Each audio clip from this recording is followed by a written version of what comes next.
Hola, què tal? Molt bona tarda. Avui som dijous, dia 24 de gener de 2019 i com cada dijous toca secció aquest any sí, una secció que dedico a l'esport i on us explico diferents temes relacionats amb l'esport personal, és a dir, el que podeu fer vosaltres i puc fer jo, per tal de que a través de la meva experiència doncs, potser us puguin ser útils per aconseguir allò que us plantegeu dia rere dia a l'hora de practicar esport. I avui vinc a parlar d'una cosa molt important, que és la motivació. Per què és important la motivació? Perquè sense motivació és molt fàcil començar quelcom, sobretot, evidentment relacionat amb l'esport o amb el que faci falta, no?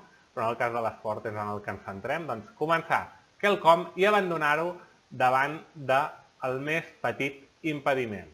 És a dir, per exemple, ara tenim fred, perquè fa molt fred i venen dies de fred, ens toca un entrenament tard al vespre perquè avui no l'hem pogut fer quan el teníem pensat fer i diem, collons, quin fred, ara jo he de sortir a fer l'entrenament amb aquest fred que fa, saps què? Millor m'assec al sofà ben calentó amb la meva manteta, les meves herbes calentones, em poso a mirar una sèrie i ja ho farem demà, si fa més bon temps, perquè si no, què passa? Doncs que en aquests casos, en el moment en què fem això, hem de ser molt conscients que el més probable és que acabem abandonant. I què us vinc a explicar avui? Doncs us vinc a explicar un dels meus trucs per estar motivat. Evidentment, hi ha una cosa que hem de tenir molt clara, que és que primer hem de tenir un objectiu. No és el que parlo el dilluns, sinó un objectiu esportiu, ja sigui millorar la nostra forma física, participar en una cursa o batre un rècord personal que tenim posat entre cella i cella, d'acord? Aleshores, un cop tenim fixats aquests objectius, serà molt més fàcil que davant d'impediments diversos que ens poden sorgir en qualsevol moment, com la mandra, el mal temps, els compromisos, etc., doncs siguem capaços de superar-ho i dir no, jo avui he de fer aquest entrenament perquè si no no assoliré l'objectiu que m'he plantejat i per tant serà realment un fracàs, posem-ho entre cometes, no? Però no haurem aconseguit allò que realment volem, per tant, sí, és un fracàs. Aleshores, jo què faig? Doncs ja us he dit, em poso un objectiu, com a mínim un. Aquest any en tinc un molt important que us vull explicar. No vaig massa bé per un tema que tinc uns dolors al peu que m'estan emprenyant una mica, però ho estic solucionant, crec. I en darrers vídeos us explicaré quin és el meu objectiu. Així que centrem-nos, és a dir, ens fixem un objectiu i després utilitzem, a ser possible, eines per a controlar si anem fent tot allò que toca per arribar al dia en què tenim l'objectiu en un estat de forma òptim o quasi òptim per poder assolir-lo. I jo què faig servir? Doncs sí, potser ja ho heu pensat, però el que faig servir és el telèfon, aquest, que està molt trencadet, mireu, està, no sé si es veu, a veure, si enfoca a mi. Bueno, ja ho veieu, oi? Com està el meu telèfon? Doncs una mica trencat, sí. Doncs jo faig servir el telèfon. Per què el faig servir? No el porto a sobre, això també us ho he de dir.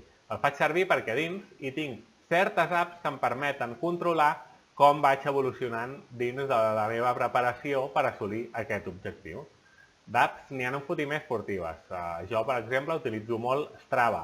Per què l'utilitzo? Doncs mireu, perquè té una cosa que m'agrada molt. Jo realment sóc molt competitiu, no em posaré a plorar si no assoleixo un objectiu, evidentment, és a dir, tinc un nivell de competitivitat, jo crec que és saludable, podríem dir, i amb Strava el que em permet fer, per exemple, doncs és, una vegada hi he pujat a l'entrenament d'aquell dia, puc comparar-los amb entrenaments que he fet jo, puc comparar-los amb entrenaments que han fet similars als meus amics i d'altres persones que, per exemple, doncs en el cas d'anar amb bici o córrer, han passat pel mateix lloc, pel mateix recorregut, i puc comparar-me amb ells i veure si estic molt lluny de la norma general, si estic per sobre o si sóc el number one, perquè també pots arribar a ser-ho, d'acord? I això, a mi, per exemple, em motiva, perquè cada dia quan acabo l'entrenament agafo, entro a l'aplicació, busco l'entrenament i dic, oi, mira, avui aquí he millorat, no? Perquè aquesta aplicació Strava concretament està molt orientada a això. Et va dient, mira, doncs aquest segment que tenies aquest temps, avui has millorat i has fet el teu millor temps en aquest segment, o aquest circuit que has repetit tantes vegades sembla que la teva tendència és anar-lo fent cada vegada més ràpid. O mira, has aconseguit en un tram fer el millor temps absolut de tota la gent que està registrada en aquesta aplicació, el que se'n diu un COM, King of the Mountain en aquest cas. I bueno, quan et surt això ja se t'obren els ulls, se't dilaten les pupil·les, t'emociones i dius, buah, demà he de fer-ne un altre.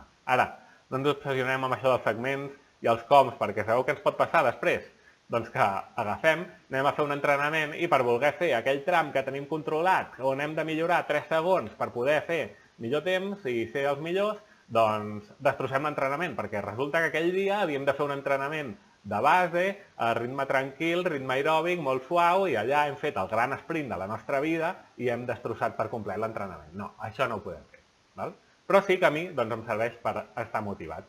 D'aplicacions, n'hi ha un fotimer, no ho sé, tenim Strava, tenim així que siguin similars, no? I que vagin amb aquesta mentalitat de xarxa social esportiva, comunitat, superació, segments, etc. Doncs tenim Endomondo. Aquestes, diguéssim, són dues aplicacions que són genèriques i a les quals, si tu tens un dispositiu on graves totes les teves activitats esportives, doncs es sincronitzen amb aquest i ja està, i no tens cap problema. Evidentment, que no tens un dispositiu com un rellotge o un ordinador per la bici que t'ho registra tot, pots portar el mòbil a sobre i aquestes aplicacions, pum, apretes iniciar activitat i comencen a gravar, i cap problema. Això sí, hauràs de portar el mòbil a sobre, a mi personalment no m'agrada, em molesta, i no sé, que sigui un entrenament de llarga distància o que sigui en bicicleta, que llavors sí que tens lloc on portar-lo perquè ho portes la motxilla d'hidratació o bé amb la bici t'ho poses darrere les butxaques del mallot i no tens cap problema. M'agradaria que vosaltres em diguéssiu què utilitzeu vosaltres per motivar-nos i no defallir a l'hora de practicar un esport, entrenar per aconseguir els vostres objectius i els vostres reptes.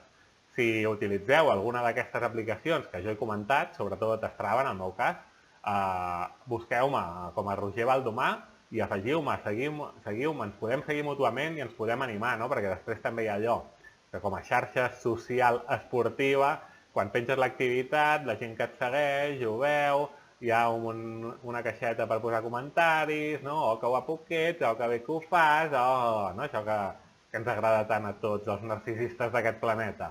I a més, el típic botonet de m'agrada, no? Aquestes coses que tenim tant al cap, no? Una mica malaltís tot plegat.